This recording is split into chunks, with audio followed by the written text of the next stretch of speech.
आप सभी का स्वागत करते हैं भोजपुरी एंटरटेनमेंट यूट्यूब चैनल पर। आगे एक बार फिर बहुत ही बवाल बहुत ही धमाकेदार भी है भोजपुरी गाने के अपडेट को लेकर। जो गाना भी है भोजपुरी को बहुत ही बेहतरीन, बहुत ही लाजवाब सिंगर श्रवण पाल जी का भी आज सुबह ही बहुत ही तगड़ा, बहुत ही लाजवाब एक लोकगीत गाने को भी रिलीज़ किया गया है, जैसा कि आप सभी लोग स्क्रीन पर देख पा रहे होंगे। जिस बेहतरीन और लाजवाब भी गाने का नाम है हसीनों के आगे हरी जी भी हारी। बात की जाए भी इस शानदार और लाजवाब गाने की, तो इस गाने को भी गाया है श्रवण पाल जी ने और उनका साथ दिया भी इस गाने में अंजलि आर्या जी ने। और ये गाना भैया मैंने सुना, गाना बहुत ही शानदार, बहुत ही लाजवाब भैया बनाया गया है। और इस बेहतरीन और लाजवाब गाने को भैया श्रवण पाल जी का ऑफिशियल चैनल श्रवण पाल ऑफिशियल पर रिलीज़ कर दिया गया है। तो अभी तक यदि आप लोगों ने इस शानदार और लाजवाब गाने को भैया नहीं देखा, नहीं सुना है, तो जाएँ श्रवण पाल जी का ऑफिशियल चैनल श्रवण पाल ऑफिशियल पर जाकर इस शानदार और लाजवाब गाने को भैया ढेर सारा प्यार दें। और गाना बहुत ही शानदार, बहुत ही लाजवाब है।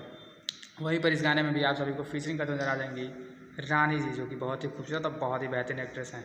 तो आप सभी ऐसे ही भोजपुरी जुड़े ताज़ा रंग खबरों को पाने के लिए भोजपुरी एंटरटेनमेंट चैनल को सब्सक्राइब करना बिल्कुल ना भूलें और बेल आइकन को जरूर दबाएं, ताकि हमारे चैनल पर जो वीडियो अपलोड हो उसका नोटिफिकेशन सबसे पहले आप तक पहुँचे।